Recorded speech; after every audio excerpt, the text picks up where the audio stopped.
Just to catch up, for those of you who are viewing live, we have gone through our roll call vote, achieved quorum, and I've called for a question. Is there a motion on the floor to accept the minutes from the March 18th meeting? Is there a motion? By Bobette Mays. Thank you, Barbara. Is there a second? Second by CC Weston. Are there comments, corrections that need to be made? If not, I'm going to call for, this is interesting. So we have to do a roll call vote? Yes. Let's do a roll call vote. I don't have the roll call in front of me. I do. Thank you, Dwan. Thank you.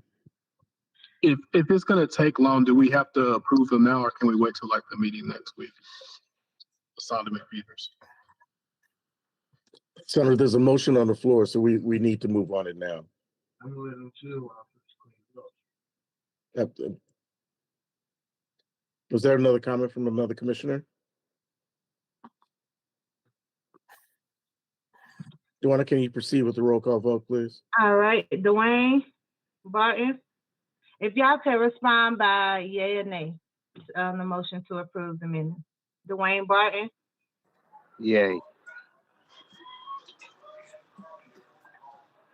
Renata Conyers. Yay. Christopher Gordon.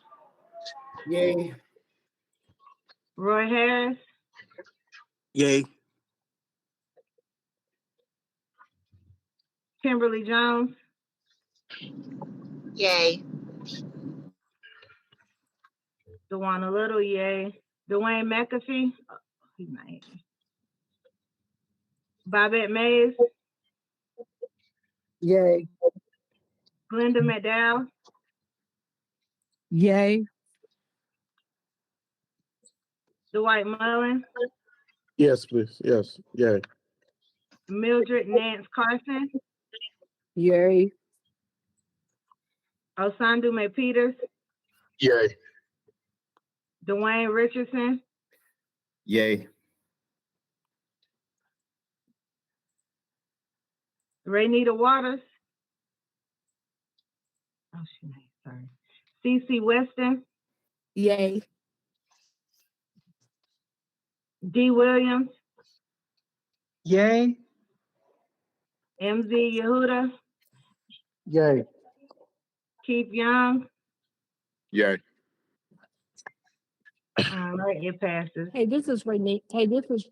I'm sorry, this is Renita. Yes, I was trying to unmute my phone. Oh, okay, I got you. The next item, review of the survey results. Renisha? Hi, everyone. We had 8 responses from the survey last month.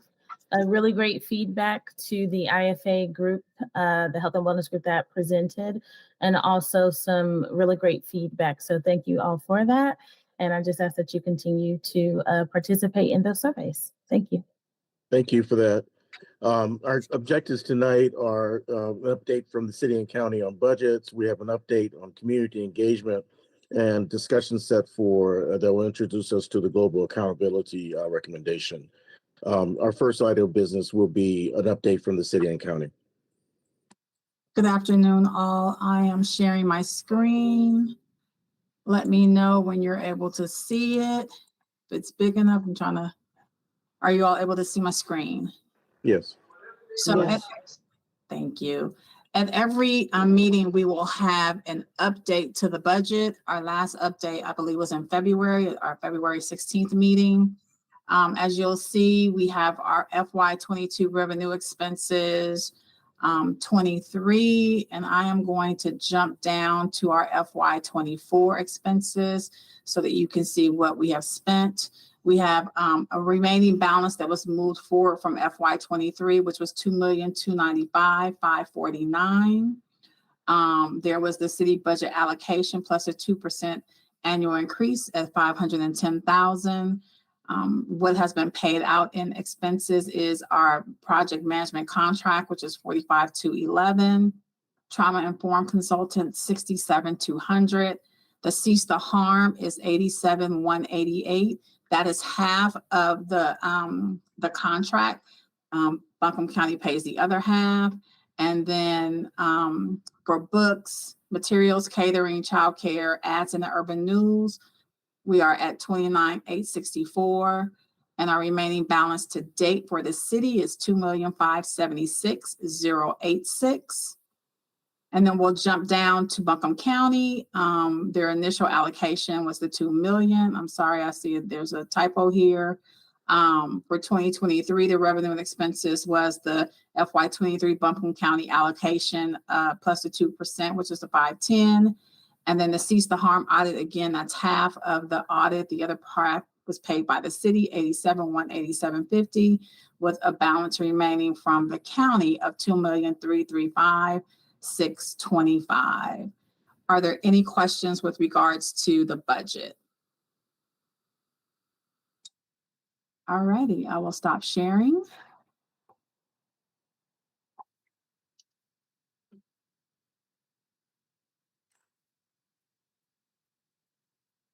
And the next item on our agenda is the community engagement update. Yeah, sorry. No, you're okay. No worries. Hi, everyone. This is Dwana Little. So community engagement.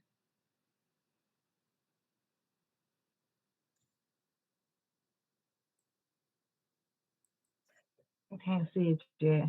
And this the one page I saw. Mm-hmm. I'm making it as big as I can. You still can't see it? I can see Okay. it.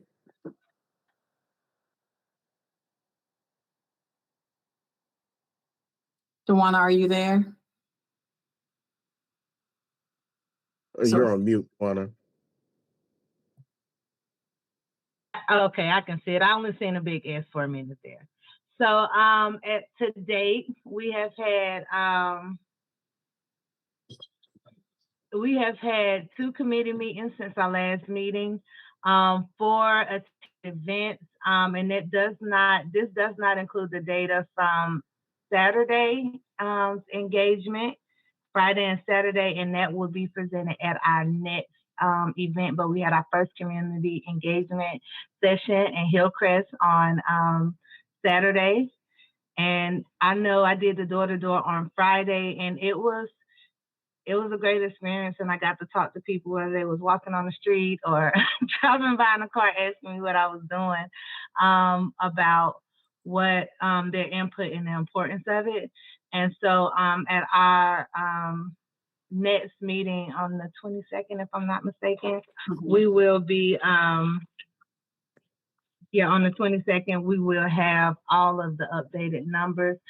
But we have several events that will happen before then, which I'm super excited about. And I want to call on our commission, to our commission members, our full commission members, for support with the Southside, which is this weekend, the Southside Community Engagement Session, the input session.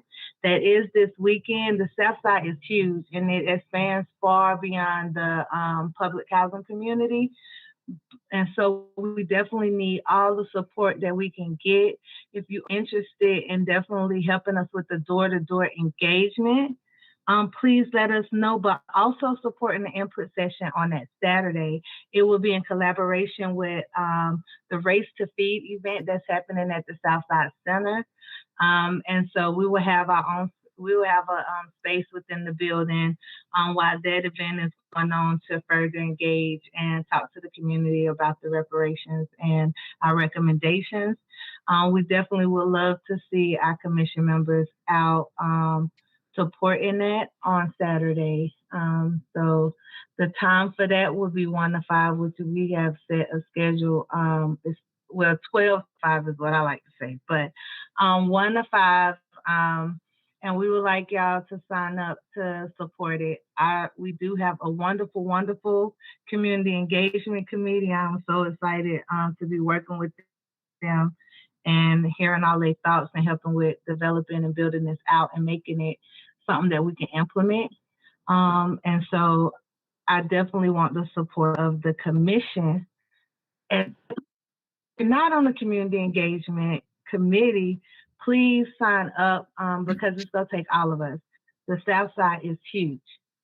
And so we definitely not just want to hit public housing. And although housing is passing out flyers for us this week, we also want to hit the homes, the people that are in the houses on the South as well. There's a lot of Black families that are still in houses on the South. So we would just like to ask that our commission members help out with that. And we will be doing, I want to make sure I say it right.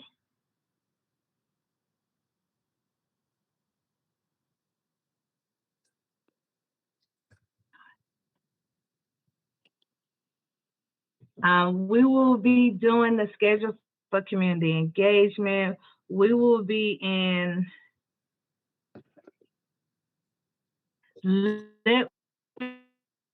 Ashton Park and Bartlett Arms on Wednesday. And so our door-to-door initiative is from 11 to 3. And so we will have those two public housing areas on Wednesday from 11 to 3. So we definitely need your support with that. And then on Thursday, we will be doing door-to-door in Livingston and Walton, in the streets that surround the Livingston and Walton area, because there are homes in the area. And so we will be engaging them. And then on Friday, we will be doing Erskine, the Erskine area. And so hopefully on that Wednesday, we will also be hitting those houses that's along South French Broad and those adjacent streets. And so we definitely this week really need all the help that we can get. The South is a huge area, and we definitely want to make sure that we are touching everybody that we can with this door-to-door outreach. And then on, I say 12 because we do need support with setting up and making sure the food is in place. And also, and then the event, the actual input session is from 1 to 5. And we'll also need help with cleanup, so that's it from 5 to 6. So please sign up to help this week. We definitely need the support of the full commission, everybody that is willing and able to support us this week. And so next week will be Klondike, but we will definitely talk more. Klondike will be our next week, and we'll be doing that engagement on Friday, the 19th from 11 to 3. We're doing Klondike, and then we'll also be doing the input session in Klondike on the 20th.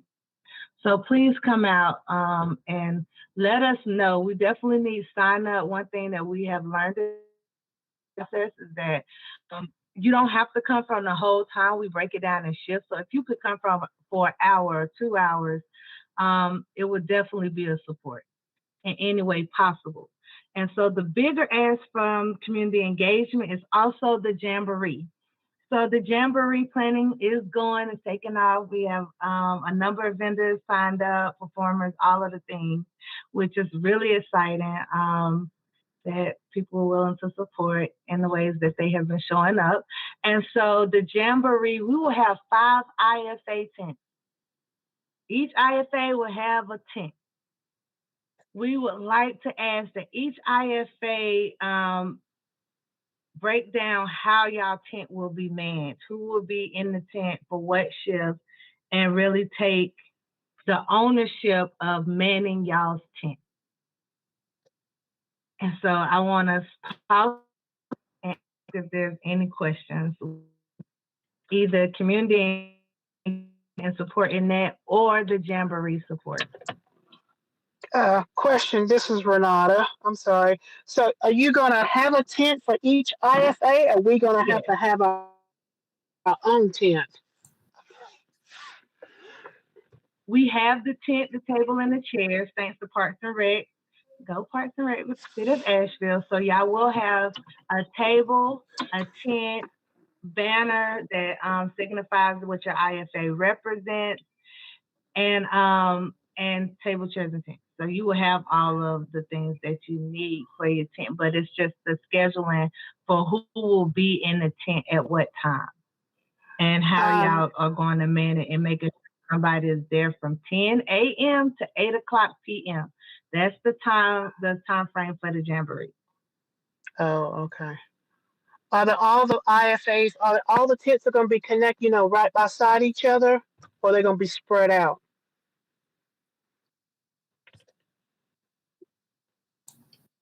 Renata, I can answer that question. They will be together. So we'll all be in the center of Peck Square Park.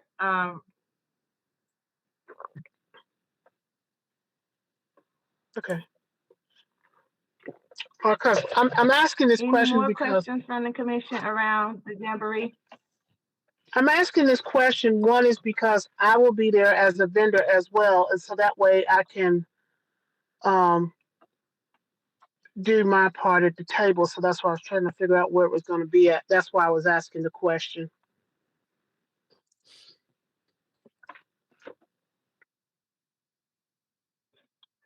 Yes, ma'am, but please ask all the questions that y'all want to ask, and we'll definitely provide the clarity that we need to provide. And if we don't know, we'll definitely figure out and make sure you get the information.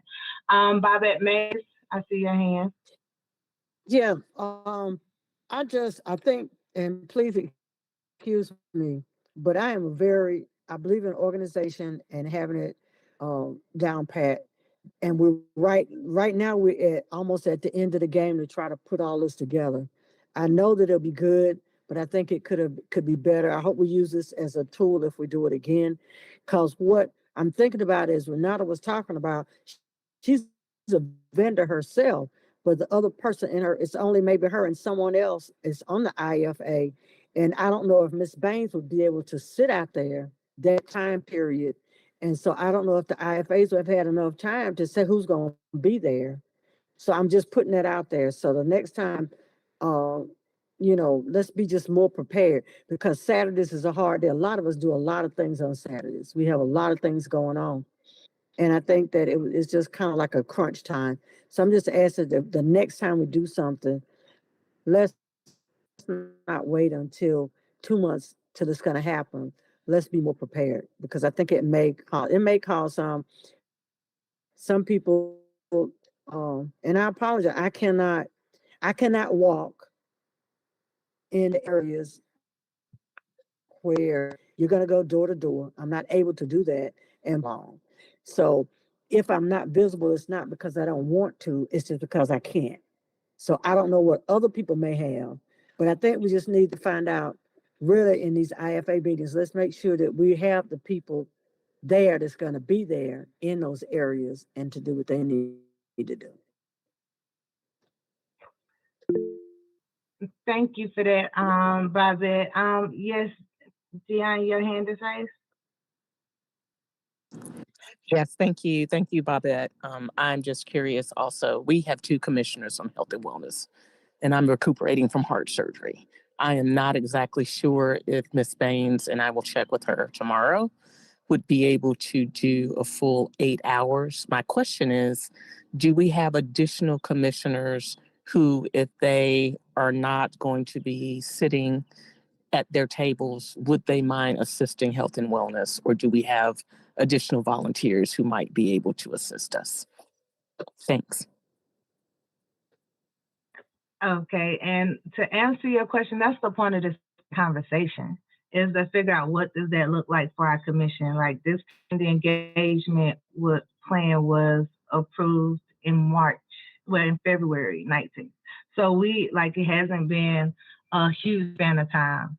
And so we definitely that's why we want to have this conversation now, so we can start working out those details and understanding that certain IFAs have more capacity than others. You know what I mean? And that's why I'm saying sign up for what you can sign up for, and what you can't is understandable.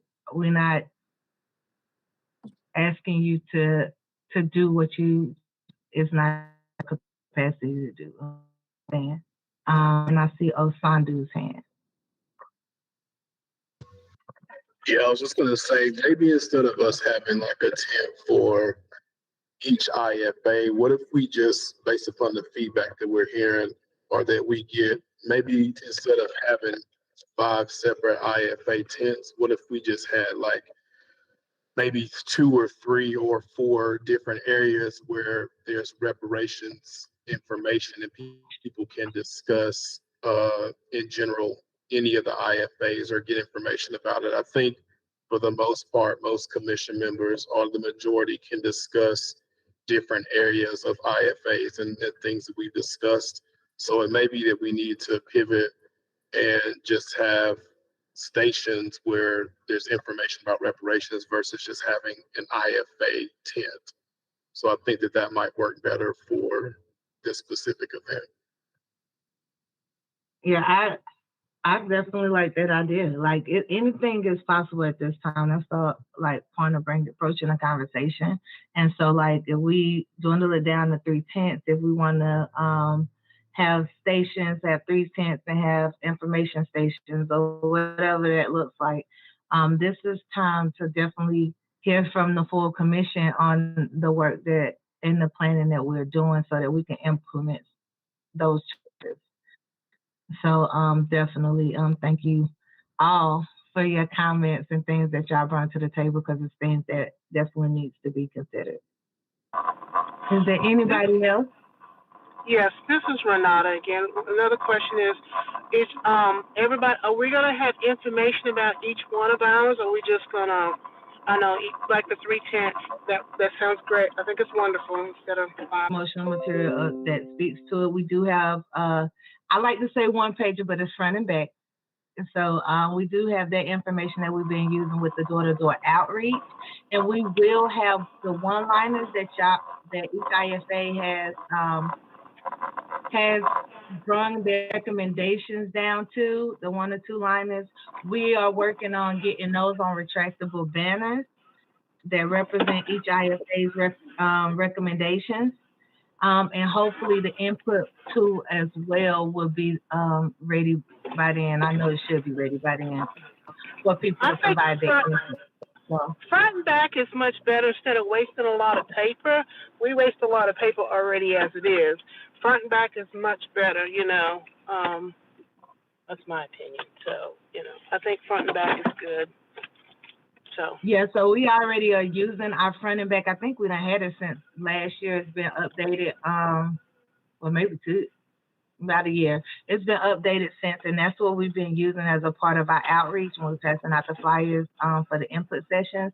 And so we will have that as well as the retractable banners that have the different recommendations, one-liners on it as well.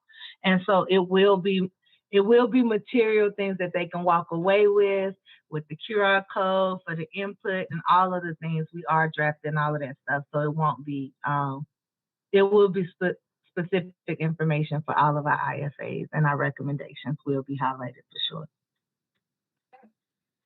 Any more questions or comments? Definitely input is valued.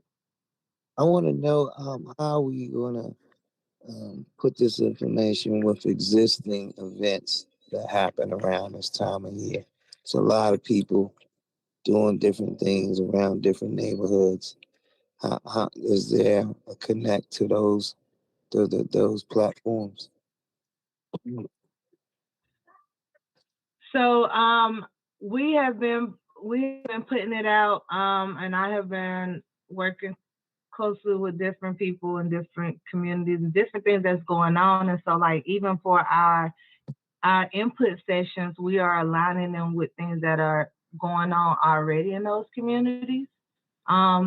Hence, that's why the Southside event is happening in collaboration with the Race to Feed event. And so we are trying to do that, but we definitely could use all the support and sharing of and with y'all's networks as well as what we're doing as well.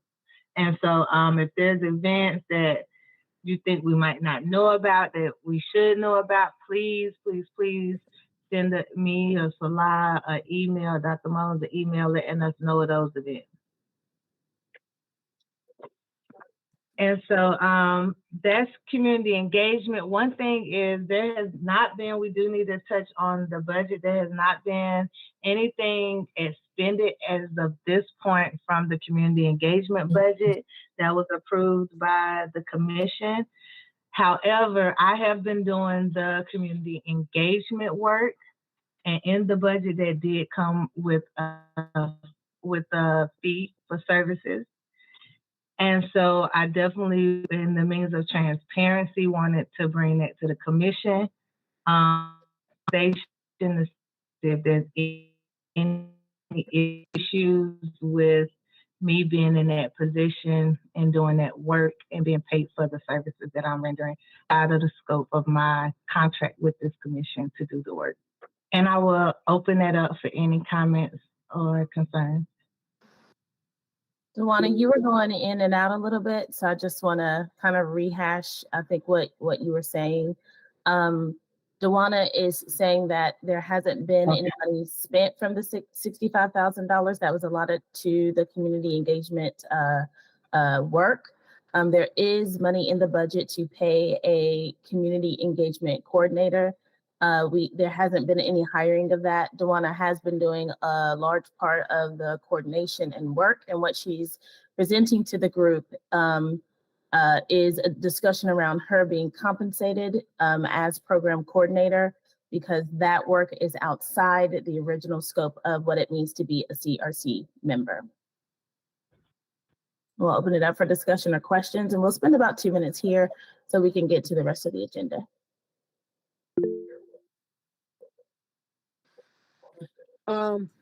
This is Bobette. I'm kind of like confused with so what you're saying is that we will hire someone else to do the budget for that, but since it's outside of the scope of Dawana's work, then you would pay her too? Is that what you're saying? Dawana is bringing it to the commission's attention. Yeah, go, because I don't know what's up. Dawana, sorry, you're cutting now. So I'm gonna keep trying to move the conversation forward here. So that I'm just trying to say, what would we? I think that somebody else needs to be on that with Dawana. It's always good to have more than one person doing that, to do that with someone else also. That's just what, you know, I don't want to put all of that on Dawana. If somebody else should be helping her, because I'm not understanding, if she just goes out to get somebody to do the budget, she's just asking somebody and they'll do the budget.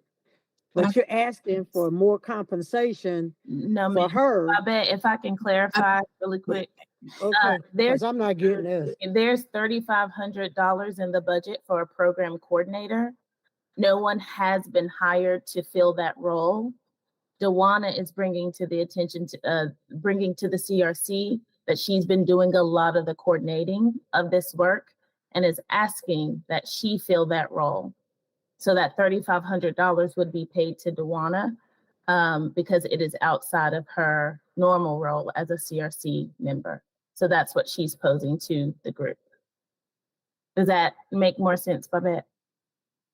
I hear you, but I'm not saying that I agree.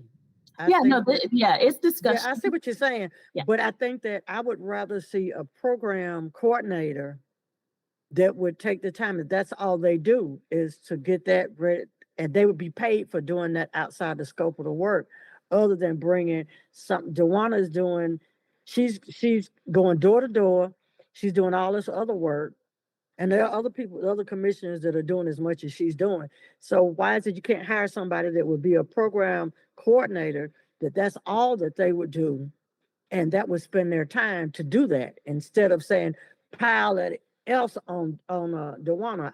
That right there, I'm having because it's a lot of people out there that can be program coordinators that are not on the commission, that you could get to do that and pay them, and that would be what they would do, and that would be all they would do, instead of being. I just think that whenever you put yourself out there to do a lot of different pieces, somehow you're gonna miss something. And I wouldn't want that to be on Dewana, and I wouldn't want her to have to do that. And I would rather see, that's just me. That's just me, and I'm gonna be quiet. I'm gonna leave it alone. Thank you, Babette. Any other comments from the CRC members?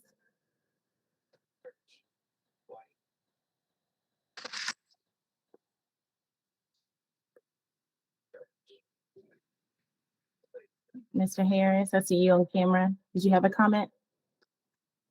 It is already a line item on a budget, right? It Yes. is. And so it's just a question of who's doing it. Mhm. Yes, sir. What is the oversight of it? Who oversees it? Essentially, I am. Okay. So I'm also working side by side with Dewana. Well, I'm not at all the meetings, but I'm helping with a lot of the community engagement, and I'm helping with the administrative piece of this. So I am overseeing the budget, receipts and all. Okay.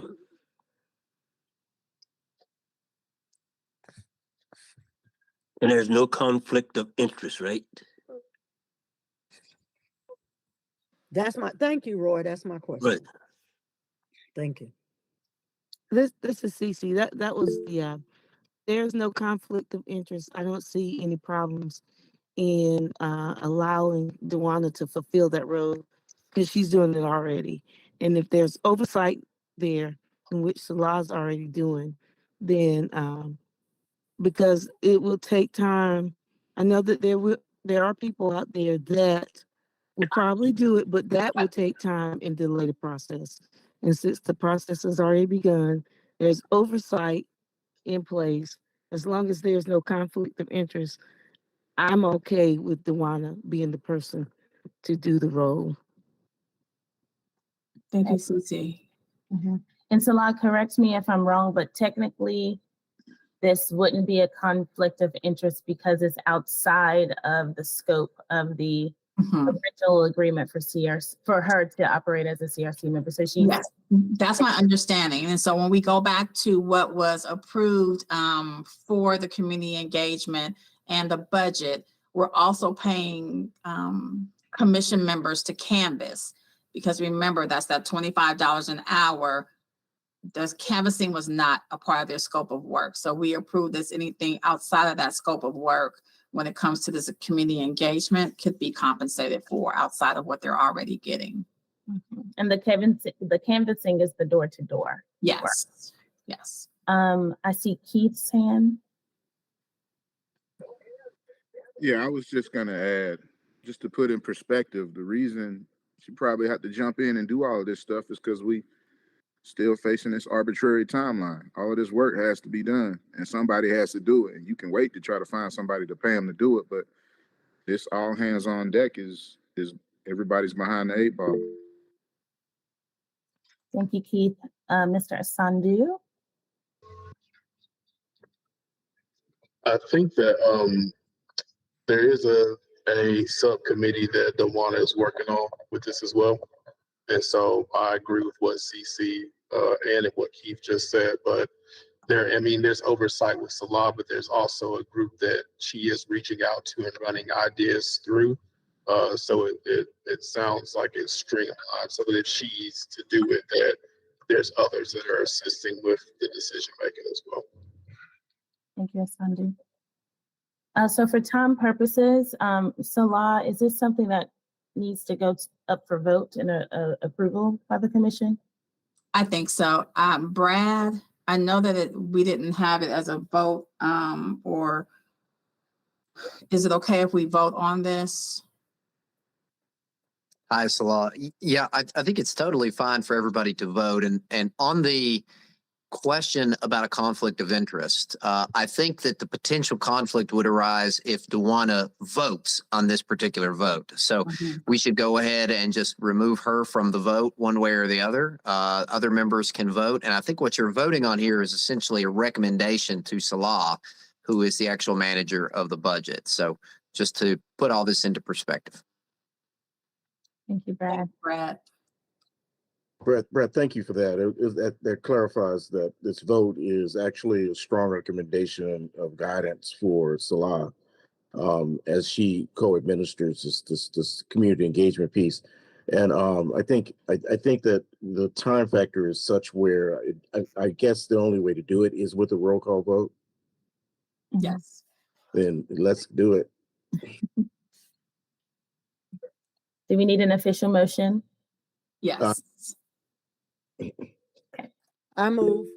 This is Bobette. I'll second that motion, Mr. Chairman.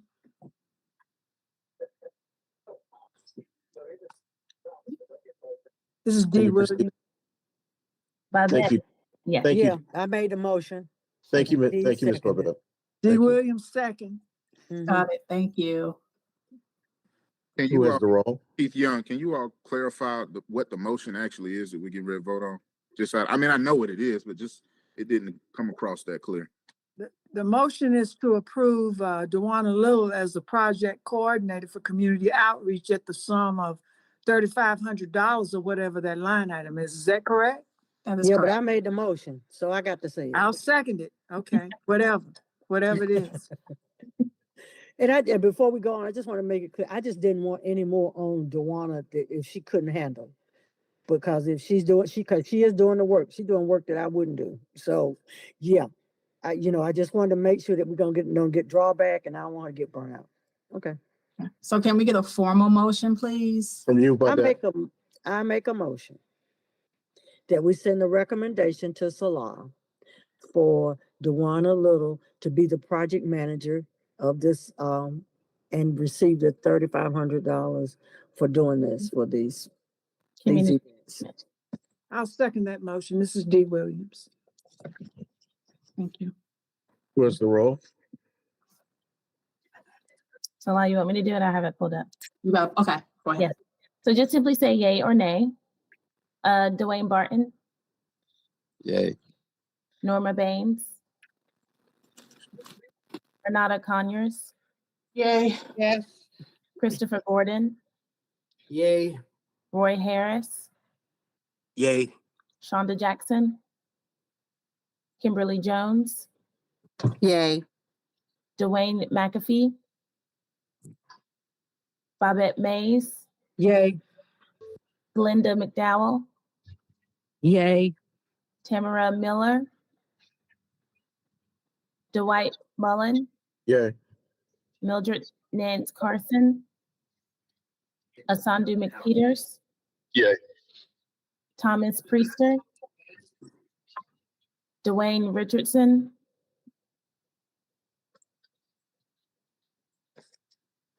Dwayne, He had to, remember, he may have to hop, I think he had to hop, yeah. thank you.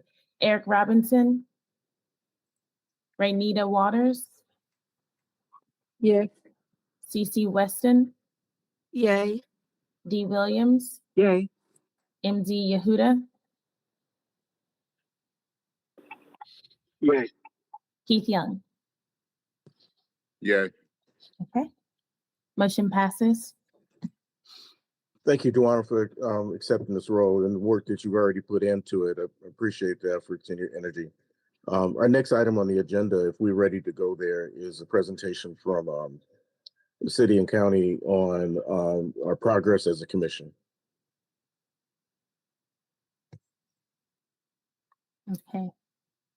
All right, you all. Well, I will be leading this presentation, and so I'll please chime in at any given point. But as you all know, this project had a 2-year timeline. This predates myself in this role and also Salah in this role. But to prepare you all for the global accountability conversation to come after this portion, we just wanted to give you a snapshot or a progress report of all the things that have happened in the past 2 years. And so if we can move to the next slide. So the purpose of this presentation is to review the progress of the CRC since its first convening in April of 2022 and discuss the final actions needed to complete the charge and task of the commission. What is included in this presentation is the original charge and task of the CRC, month-by-month progress timeline, remaining items, and there's space for the global accountability recommendation, which we will have some insights from the legal team listed there. So we'll begin with the charge and the task, which is to the left. You all know what you've been tasked to, but this is just a refresher. And also, I just want y'all, as I go through this, you all have done such amazing work and have completed a lot of things. And this just gives you a visual of how much work you've actually done, even with all the changes that has happened. So, but you were tasked with issuing a report in a timely manner for consideration for the incorporation of short and long-term priorities and plans, and also providing a budget and program priorities that would include, but not be limited to, the 5 IFA areas. So to the right here, are the activities that was listed. This is in one of the original documents. Activity 1 was the project initiation, which we did. We got check marks there. A formation of the Reparations Commission, check mark there. Activity 3 was information gathering. So there was a series of presentations that happened throughout this 2-year process. So we have a check mark there. And activity 4 through 6 was to develop recommendations, short-term, medium-term, long-term. And although it's shifted a little bit, there has been great recommendations that have been presented. So what that leaves us with is activity 7 and 8. 7 is the final report, and 8 would be the closeout, which we'll talk about a little bit later. What was also included in this document was the community engagement. And so we have a check mark there. You guys have approved it. Today, we just approved a coordinator for it, which is Dewana. So we are doing all the things that was listed out initially for this 2-year process. So here's where we'll begin to break it down month by month. I'm going to skim through this because you guys have lived it. This just gives you a visual. What I do want you to pay attention to, though, is each item in each month, they're color coded. So if you see a gray box, that is really focused on processes or a change in the process of the actual work that we're doing. So whether that's meeting structure or, voting structure, whatever the case may be, that's what the gray represents. The blue represents that a external presentation was given to the CRC. Purple, you will see, represents community engagement. Green is where action was taken, whether you made a vote or you moved something forward or you did something as a group and really focused on what the charge was. That's what green stands for. Red is personnel or transition changes that took place. And then this brown stands for something that is in progress, but there's still some things to work through. So just refer back. This should be at the top of each of the slides, but just refer back to what the colors mean. What we ideally want to see is more green than anything. But Salah, do you mind going back really quick to the first 3 months? If you'll see the first 3 months, there is a lot of gray because you're just starting. And so there was a lot of talk about just process. But you did in the very first month select a chair and a vice chair. And that's, when you see green, that's helping us move forward. But in the first 90 days, it was more so about process. You go to the next slide now. July, we had July and August, we had presentations, but it wasn't until month 5 that we established the IFA groups. So, and we also were able to pair the city and county staff as supportive personnel for those IFA groups. By month 6 is the first time that we actually talk about community engagement. So we've done 2 things, in the first 6 months. We have selected our chair and vice chair, and we have established our IFA groups. Everything else was really about process or, information gathering and learning. Month 7 is where the meeting was canceled. By month 8, we had our first transition. So the initial project manager exited, and we was introduced to Christine with her organization. And so that happened to me in the month 8.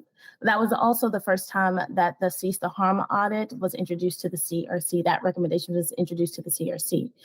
In month 9, we actually voted and approved for the Cease the Harm audit. But again, you'll see lots of other gray items here that we focused on. The CAPE team came and presented about community engagement in month 9, which was December 2022.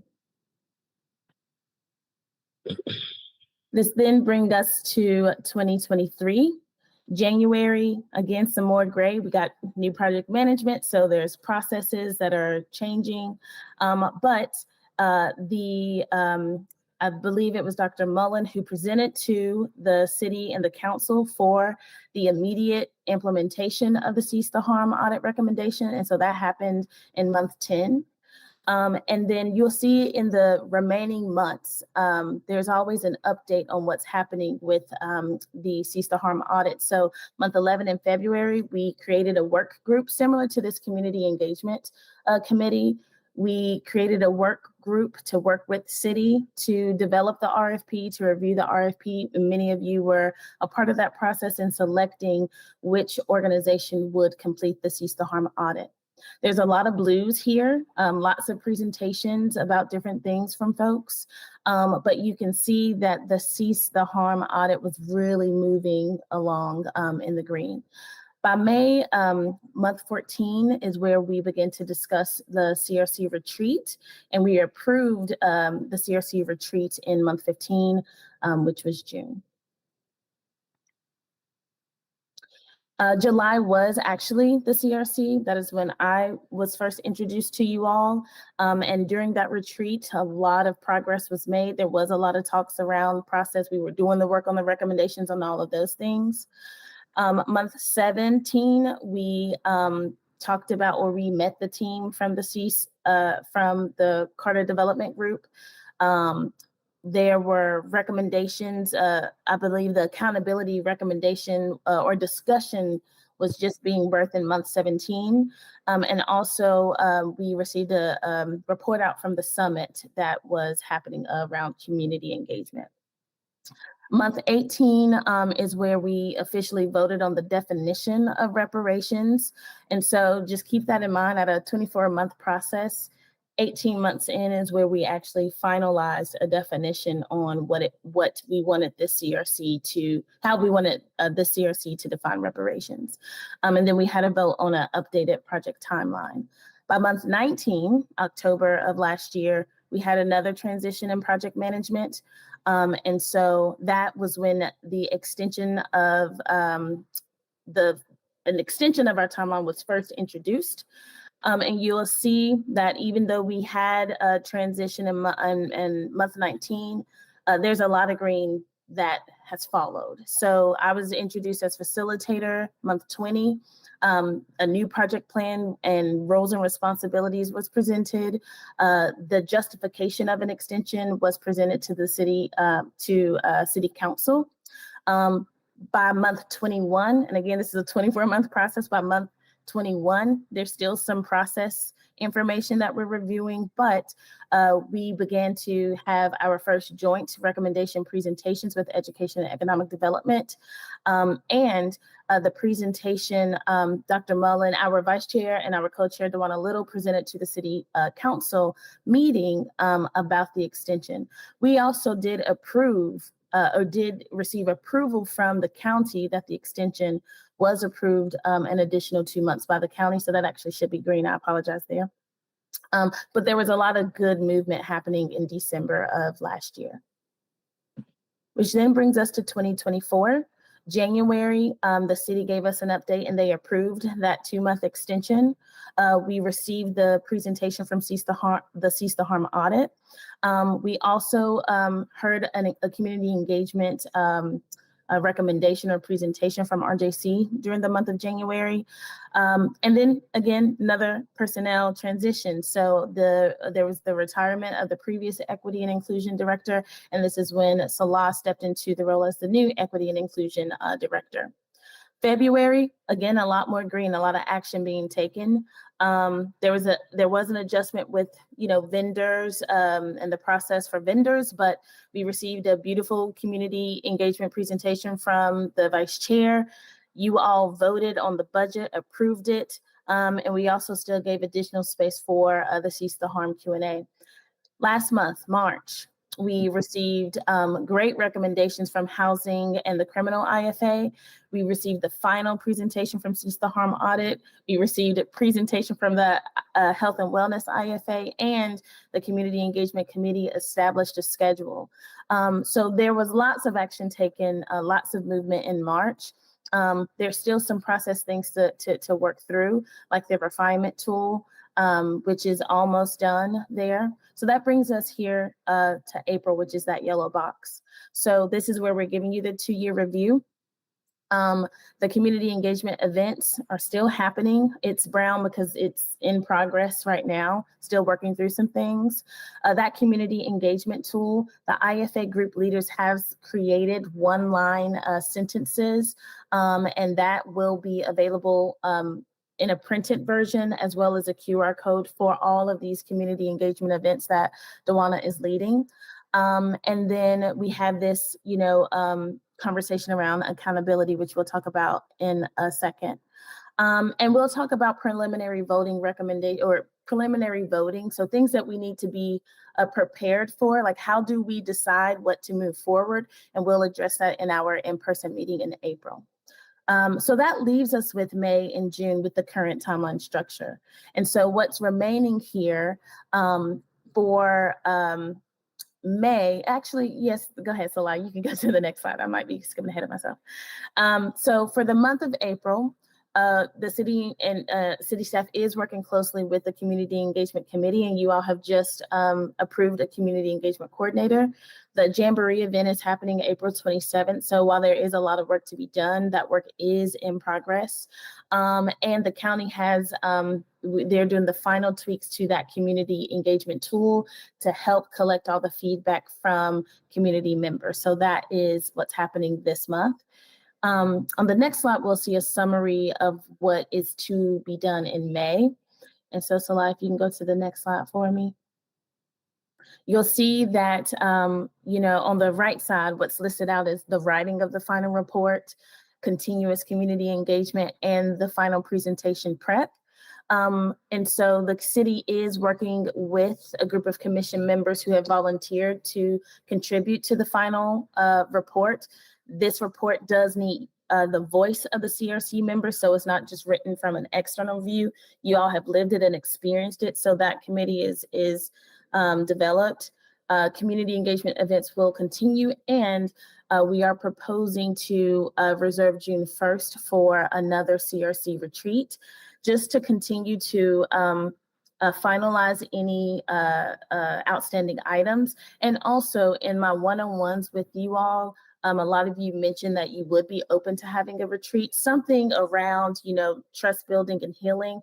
I do know that work needs to be done, so we can merge those two things and make sure that you approve the agenda. But June 1st is what is a date that could potentially work for folks, since community engagement has events on every Saturday leading up to June 1st. So that's where that date comes from. So that leads us to June. June would be where we vote on the final recommendations. And so those recommendations would need to be submitted in a written form, which is what the final report would consist of. And the due date is June 30th, so you have the full 30 days. And then last but not least, one of the things that we would want to think about and talk about potentially at the retreat is what the presentation to the city and county would look like. So I think in one of our meetings, the city and county said that they would be willing to have a joint meeting so that you all can present. These won't be long presentations at all, but you would be presenting your final recommendations to the city council and the county commissioners. So on this next slide here, this is what we have remaining, the outstanding items. Can you go back for me? Yes. So the first one is just to continue to complete the community engagement, to complete the final drafts of the recommendations. You guys have made really great progress with those. To vote on which of the recommendations to move forward to the city and county. And I know that there's discussions that some things don't fall in the city and county, but there's still a recommendation, but you will be voting on what you want to move forward to the city and county to implement. Complete the final report, and then develop a presentation for city and county, which would just mirror what those final recommendations would look like. And I would be able to support in full capacity for you all to do that. So I'll pause here. Just want to open up the floor. Are there any questions or any comments? How do you feel looking or after hearing and seeing all the work that you all have done in the past 2 years? Yes, Keith, go ahead. Before y'all get into like a deep discussion or anything like that, just for posterity's sake, at our May 2022 meeting, we actually did take action. That's where we recommended unanimously that the city and county pay for reparations in perpetuity. It's not included on your timeline, but that did actually happen. Okay, thank you for that update. Any other comments or reactions after seeing your progress?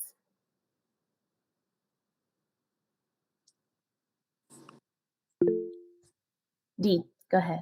Yes, ma'am. Yes. Thank you. I just want to say thank you to everybody for their work. I think from my position here, we've done about all we can do to add to the process. I think there are some of us who probably live outside the social and cultural milieu of the Black community here, especially as far as this process is concerned.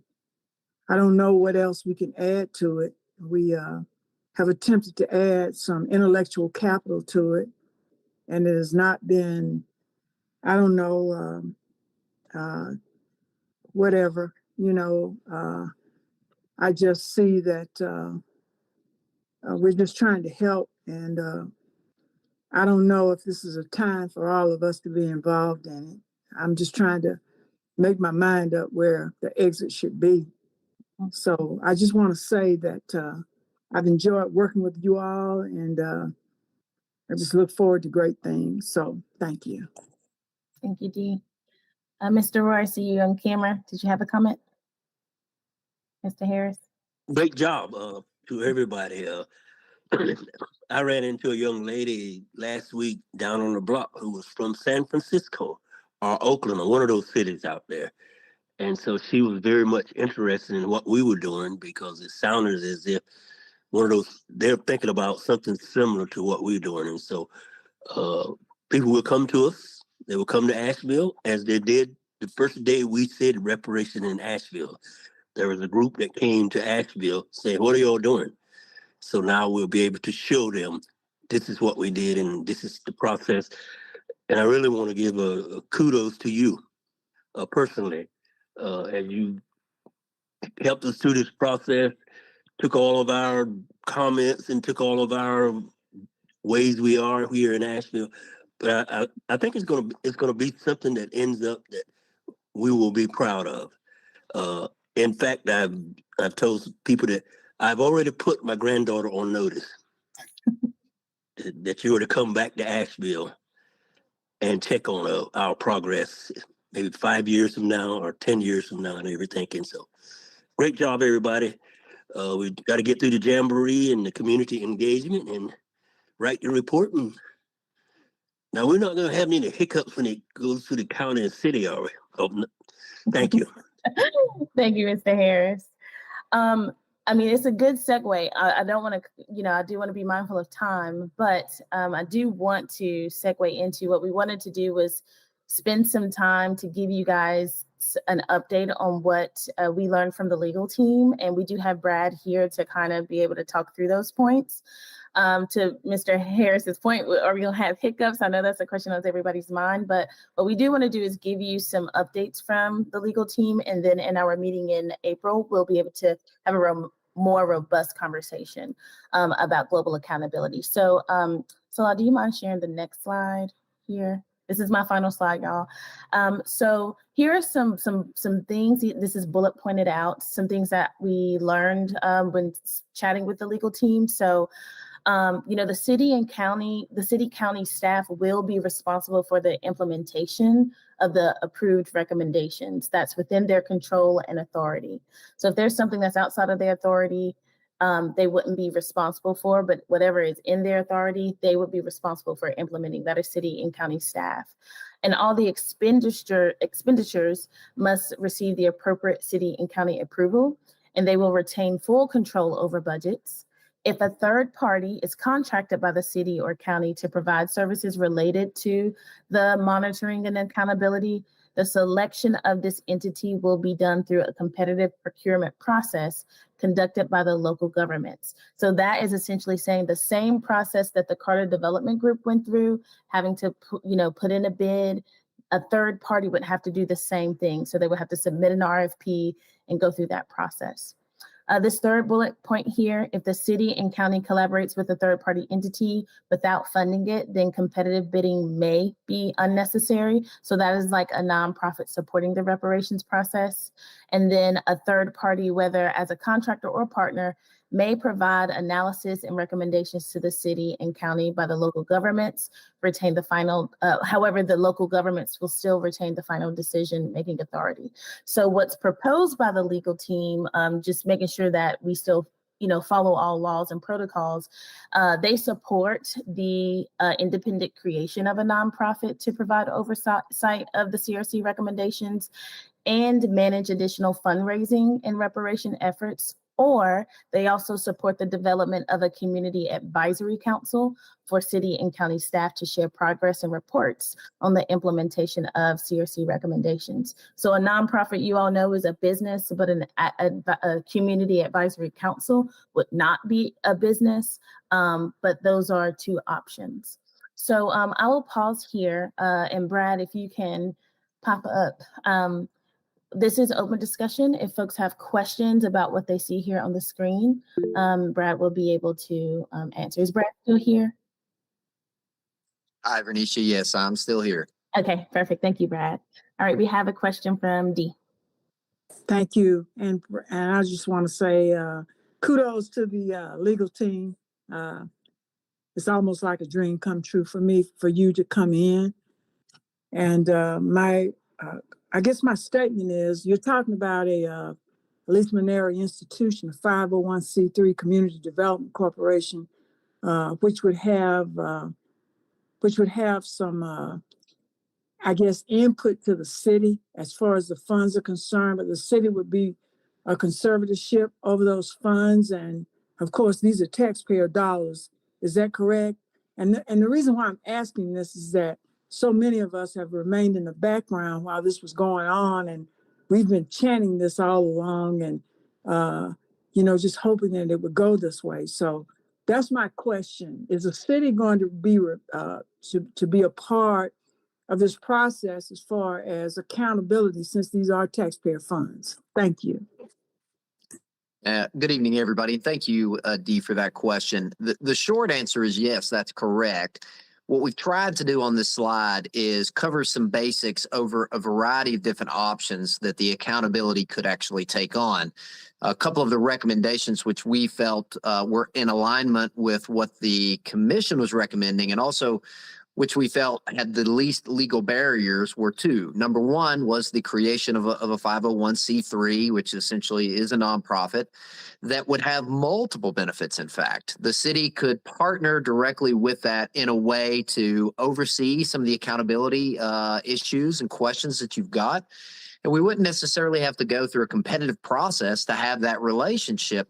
But beyond this, I think that would be an excellent vehicle for fundraising opportunity to gain access to funds from the outside third parties that wouldn't have some of the same restrictions that the funds from the city and the county do. So we think that's has multiple facets of positive attributes. The second is simply the creation of a similar body to this one, either a continuation of a portion of this body or a new body that would serve as a council providing oversight. The city has, obviously, as the county as well, has numerous boards and commissions now. So something in the range of that, where you would not have to go through forming a nonprofit entity, but you would have essentially a board or a council of some type, and it wouldn't even have to be formed by the city or the county. The Reparations Commission perhaps could go through the process of forming it, and therefore you wouldn't be so restrained with some of the open meetings laws and requirements that we have. You could be as open as you like, but still have a relationship with the city and the county. So we've tried to provide you a couple of options there and highlight some of the fine legal points that we think are important. Thank you, Brad. Any other questions or just comment statements from the CRC?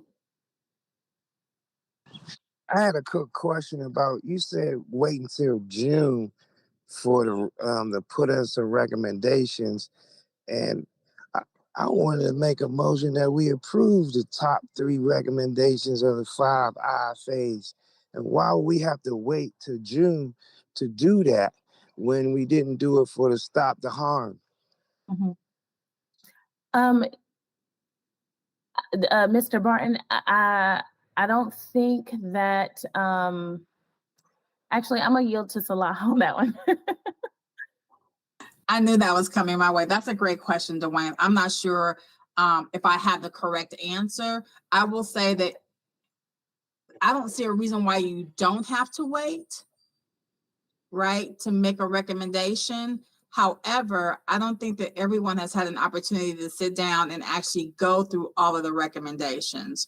So I guess my question would be to the commission and anyone on staff, city or county, is how we would, what is the process, right? There has to be a process of how we determine the top 3 from each. Is that going to be by IFA determining that and then bringing those forward to the full commission? So I think there has to be a process of how it's determined and then it coming to the commission for a full vote. And anyone on staff, if you think differently or have anything that you want to add to that, please do so. I was just gonna add, hopefully you can hear me. Can everyone hear me? I've been having computer issues.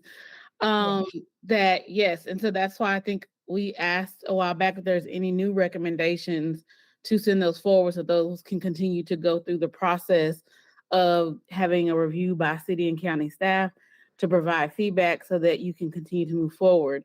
But I agree with Salah, and we'll definitely convene county and city staff to confirm. But if you have recommendations that you feel are ready, then they need to come before the full CRC so that the CRC can decide whether or not to push those forward as recommendations that you all want to see enacted or move forward. Thank you, Dr. No. Mr. Barton, did that answer your question? And can I add one more thing that I was reminded of? We also need to take into account the feedback that's going to be coming from community, from these community engagement events. So don't want to leave that out. Thank you, Salah. Thank you. Dewana. We'll go to Dewana and then MZ.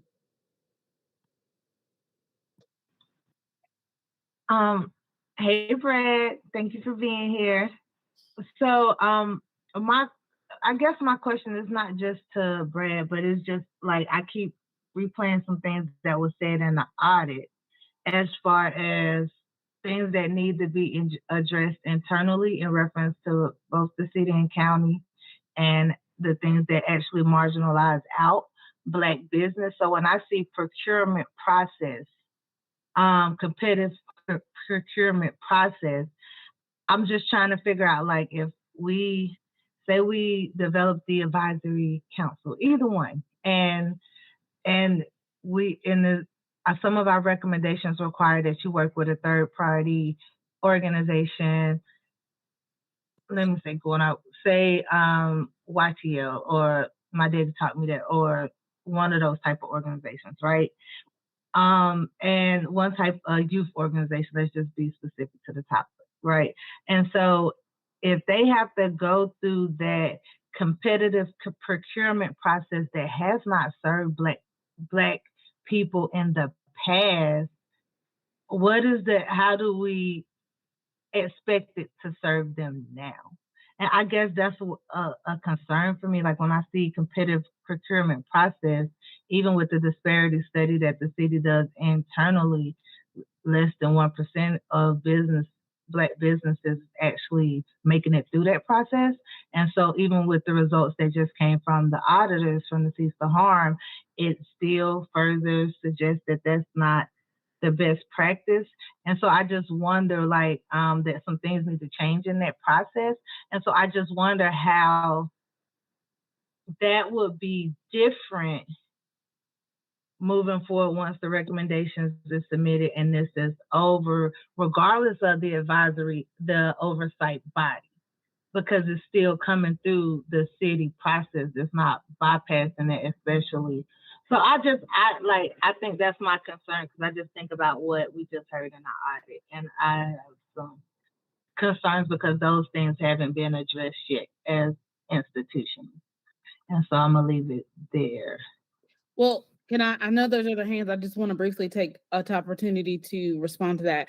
So one of the things that we're trying to do is the office that I work in, the Office of Equity and Human Rights. So I am there at the county working directly with departments. My staff are working with our community facing departments, our internal departments, to help strengthen our equity muscle so that those issues that have been happening in the past hopefully will begin to happen less as processes change, as policy change, but sometimes change is slow.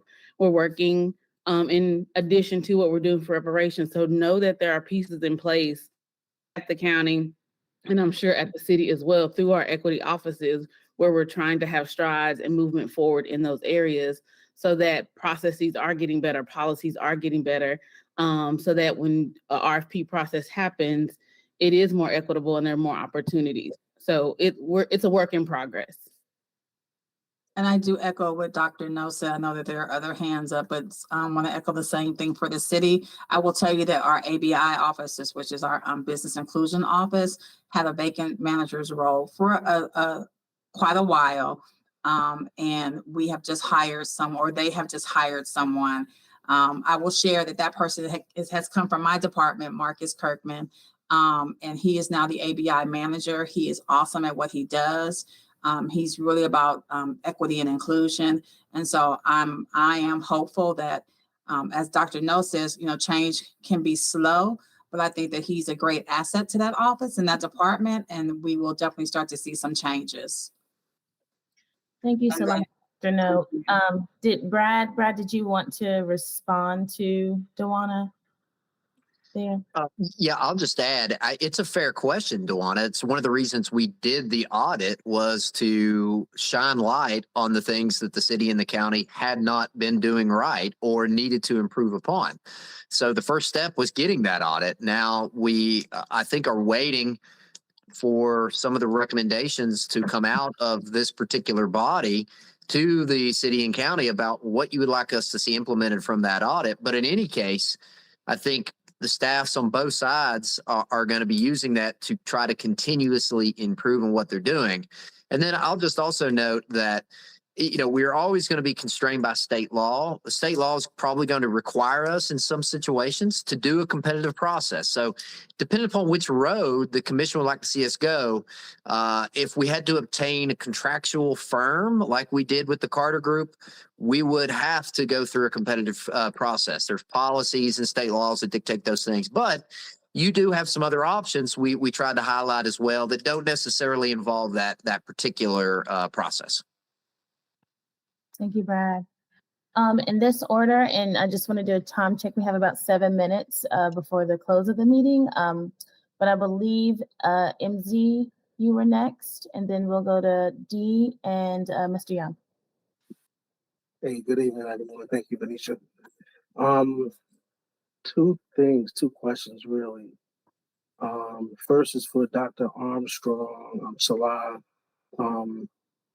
What is the way to bring a proposal before the commission? Do we just send an email out to the entire commission? Please let us know how we do that. The second question is for Brad. Brad, what would be the process for the commission to establish a permanent commission in order to address the full scope of reparations and the full scope of the parameters laid out in the resolution by the city and the county? Does that need to be done as part of this process, or is that something that could be done external or should be done external? How do we establish a permanent commission? I think I'll let Salah and Dr. No maybe answer the first part of your question, and then I'll chime in on the second. So MZ, can you clarify when you say how do you bring a proposal forward to the city and the county? Or No, to the it was in regards to the question that Mr. Barton asked about bring in a proposal to get it voted on. And then Dr. Armstrong said, you know, all you would need to do is just present it to the CRC. So I'm just trying to figure out, what does that look like? What's that process? Right.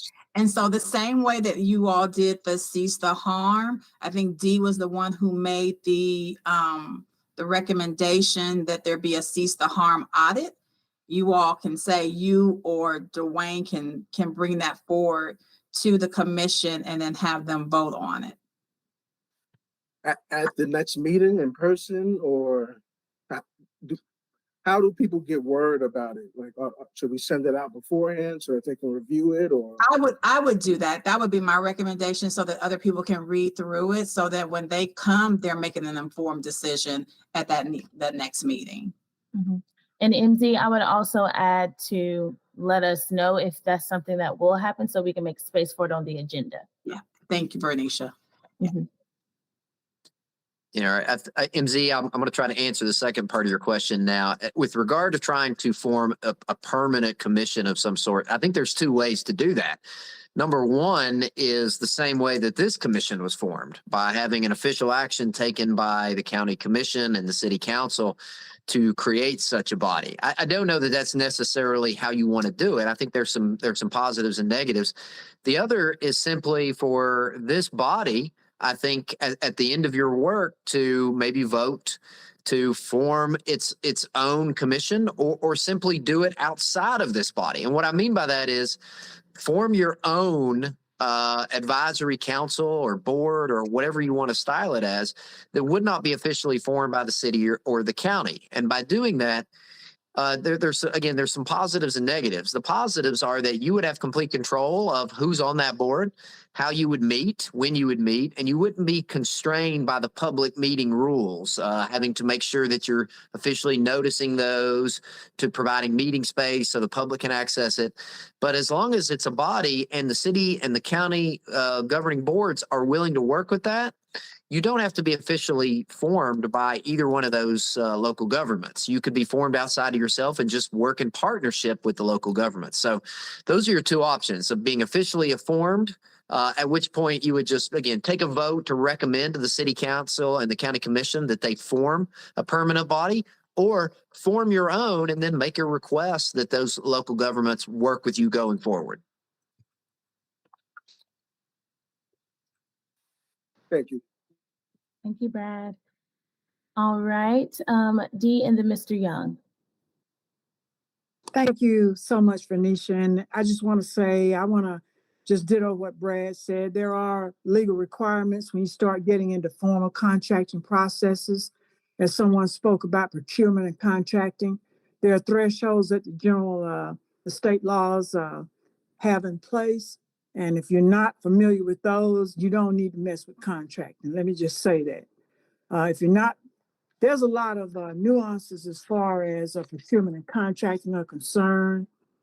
I'm happy to work with anybody who wants to go into a 1023 application for a community development corporation. I was put on this commission by the Buncombe County Board of Commissioners just because of whatever few skills I bring, whether they're financial acumen or getting a 501c3 chartered. And let me just say that this cannot go on ad infinitum. I just want to say that there are people suffering in our community who do need these funds and need the help. And I just want to say how grateful I am to all of y'all who have worked throughout this process. I do think a truth and reconciliation process is in order, because there are some of us who have been excluded, who have been left out. And the only thing that I can say to you is that when people are excluded and left out, those who can least afford it are the victims of the process. So I just want to say thank you. And I don't know how much usefulness I could be to this board. I'm going to examine that in the next few days, this commission. And I'm just used to moving forward and less talk and more action. Thank you. Thank you, Dee. Mr. Young. Yeah, I just wanted to highlight what Dewana touched on a little bit earlier in that second bullet point of the global accountability considerations. specifically about the procurement process, something that's happening right now. Back in October, the city actually, we all know that the city contracted Miller 3 Consulting to do a follow-up of the original disparity study, which happened in 2018 while I was in office. The first disparity study showed that minority and women business enterprises were not getting contracts with the city at an equitable rate. 5 years later, it's still inequitable. So when we put that in here, the city still has things that it needs to do. And I can't necessarily speak for the county because I don't see those types of reports happening with the county, but with the city, as so to speak, that follow-up report, I've read all 523 pages, and it actually has 27 recommendations that the city should do. And so when you're talking about procurement, DeWanna has a very alarming, she should be alarmed at what she sees, because specifically that procurement process has been inequitable. Despite the disparity study, and the formation of the business inclusion office continues to be inequitable, and the city has to handle that department itself before it can actually handle outside procurement processes that revolve around the reparations project. And the city needs to decide whether or not if it's going to actually expand or fund the business inclusion department, like it had to decide if it was going to do with the equity inclusion department. Sort of the same things are happening where this one department has had a vacancy, and can one person actually handle that type of work? So if the city's not putting money into their own inclusion office and expanding it, how do we expect that process to ever become equitable? And how do we expect that process to be equitable as it pertains to Black people and reparations? Mm-hmm. Thank you, Mr. Young. Thank you, Keith. I did want to add that there's an implementation plan on the disparity study. Can't speak, y'all. That will be presented to the Council on Equity and Engagement Committee in May. So just want to let you know that there is some forward momentum, and I hear what both you and DeWanna are saying. And so I just want to let you know you are being heard. It is noted, but did want to let you know that there is going to be a presentation at the Equity and Engagement Committee in May on the disparity study and its implementation. Mm-hmm. I will also add to that too. I think this is where we get into the difference between an advisory council versus a 501c3. The 501c3 allows you to partner with, be contracted with by city and council. Oh, thank you, Zoa. Forgot that was in there. But that advisory council, while it's not a business entity, you could submit a recommendation to have an advisory council so that the city and the county staff follows up back with this council about those things that you just mentioned, Mr. Young, and also DeWanna. So that could be a way to stay engaged and hold accountability, to just see what is actually happening around that procurement process. And I don't think it has to be an either or, but these are just, we wanted to showcase all options of what could actually happen. But this slide here just kind of breaks down the difference between the three. A 501c3 will have to be led by a board of directors. There is a huge legal process. Dee knows this. There's lots of compliance that takes place. You have to have a mission and a vision. You have to fundraise, you have to apply for grants, all of those things. An advisory council, it's just a group of community members similar to this commission, not a business at all. And there's no funding decisions that need to be made by this council, but more so city and county staff will report back to you on their progress. And then there's also this other option to work with existing 501c3s, folks who are already compliant. But that is just an option to consider. They would still also have to be compliant, still also follow that procurement process, but you wouldn't have to go through the stages of developing a board, hiring staff, like all of those things, because starting a business is not easy for anybody, but you do have these three things to consider. Anisha, let me remind folk that this is just the beginning of this discussion, Yes. that we'll continue it at our next meeting. Do we have public in line for? We do not have any public comment at this time. Thank you. Okay.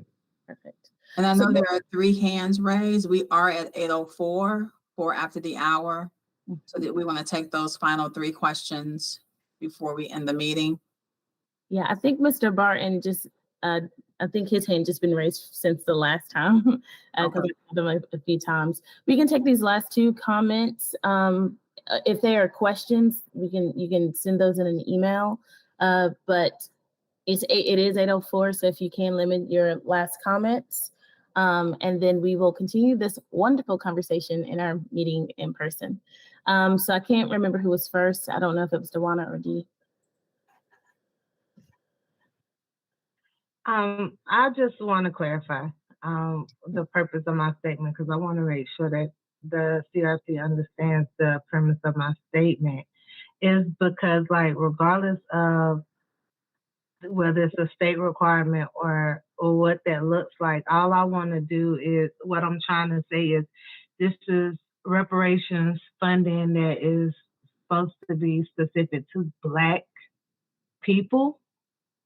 And so I just have a discomfort with when I say procurement contract, recognizing that in bidding in any type of competitive bid, whether with the city or anywhere,